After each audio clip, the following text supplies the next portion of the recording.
Hello，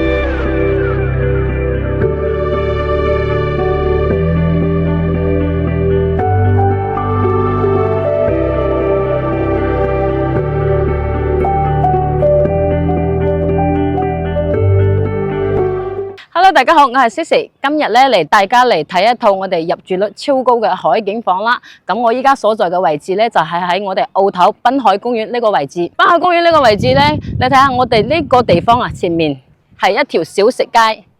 依家日頭睇起身真係冇咩感覺咯，即係到我哋4、5點鐘嘅時候啊，啲攤販每一個攤販會陸續會出嚟擺攤。夜晚睇起身嘅話，哇！呢個小食街真係非常之好啊！嚟睇下我哋前面呢片海啦。據了解啊，我哋呢片海之前呢度有一個港口嘅，呢個港口話係坐船嘅話40分鐘可以直達我哋香港嘅維多利亞港，但係唔知係因為咩原因呢？政府話係某種原因而取消咗呢個港口。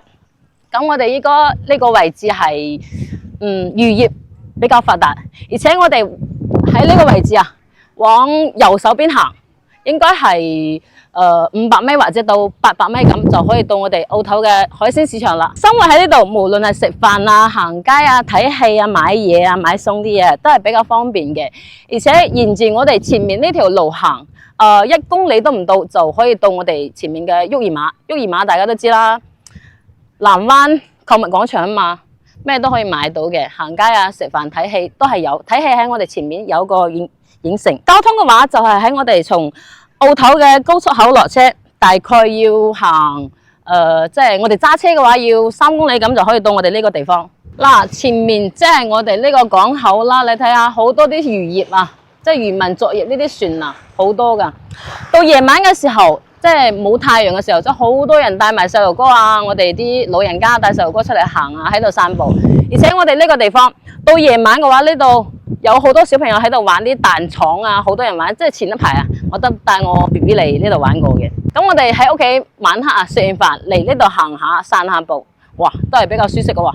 咁話唔多講啦，咁我哋依家上樓去睇下間房。OK， 咁我哋依家上嚟樓上啦，睇到我哋呢間房咧，即係依家係毛坯狀態嘅。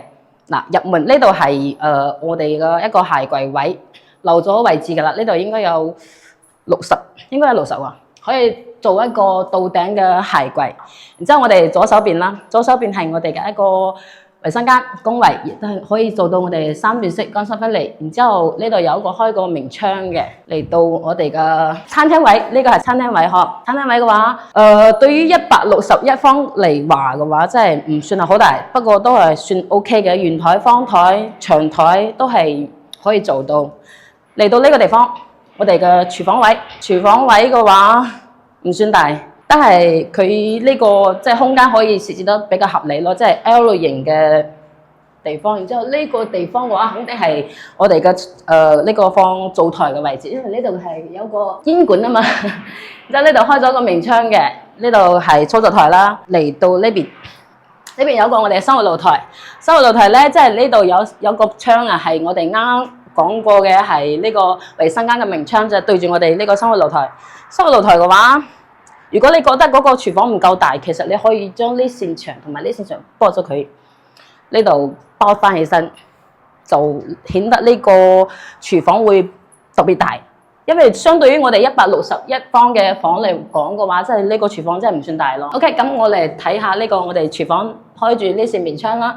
我哋呢扇面窗咧，真係比較開闊咯，呢個視野。如果我哋喺呢度切菜嘅話，哇，睇下前面嗰條路啊，即係我哋香港朋友過嚟嘅時候，喺深圳過嚟嘅時候咧，如果行高速自己揸車嘅話，我哋要經過呢條高速嘅。即係好似有時候平時你切菜，如果無聊嘅話，你可以睇下幫我哋阿 Sir 睇下有冇人超速啊，走嗰個應急車道啊咁啊，為人民服務。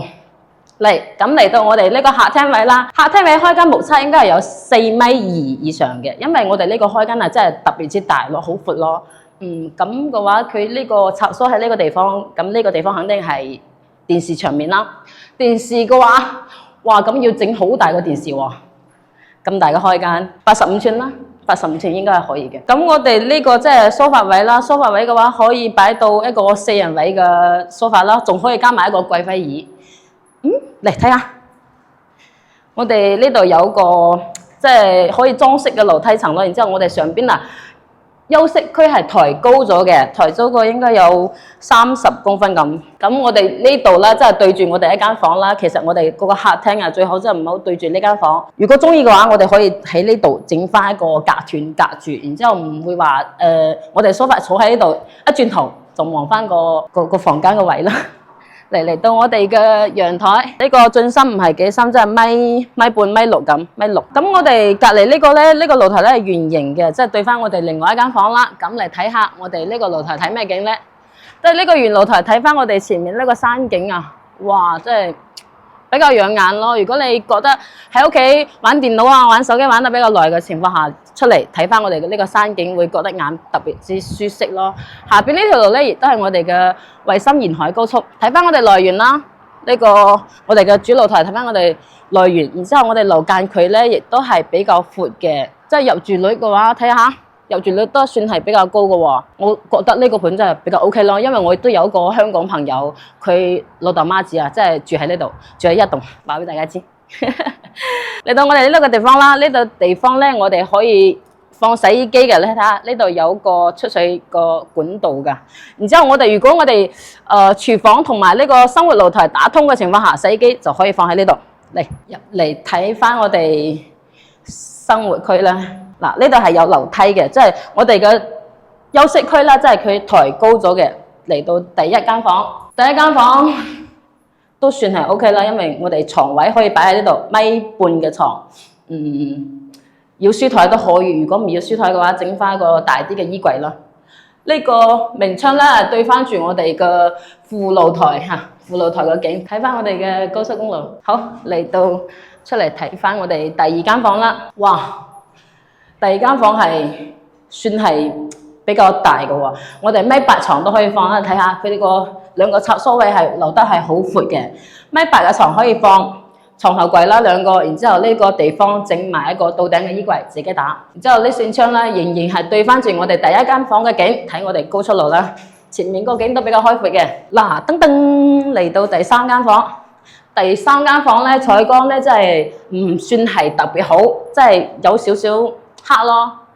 咁係對翻住我哋呢個主露台呢個圓嘅露台嘅。呢間房嘅話，我覺得好細好窄。如果你想整床嘅話，瞓嘅話，呢度係整翻個即係只可以整到咁大咯，米2喎，應該係米2嘅床，對住呢扇牆嚟整。如果你覺得呢間房係比較細嘅情況下，咁我哋呢間房亦都可以整翻一個茶室啦。我哋有朋友過嚟玩啊，喺度飲茶傾下偈咁啊，或者如果你中意打麻雀嘅話，可以整翻個麻雀台。咁嚟到我哋主人間啦，主人間首先入嚟睇到我哋嘅係衞生間。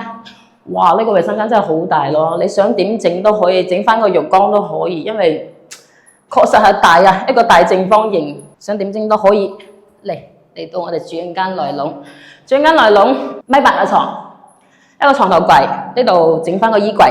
如果女主人啊中意化妝嘅話，其實我哋喺呢個地方可以整翻個化妝台啦，位置都係夠嘅。嚟到我哋呢個弧形嘅窗台呢度啦，其實呢個地方嘅話，我哋擺咩都唔係幾啱嘅。其實如果女主人中意健身啊，或者做瑜伽嘅話，我哋可以喺呢度鋪翻張墊喺度，我哋每日起床啊喺度做翻個瑜伽，哇，好舒適。而且你睇下。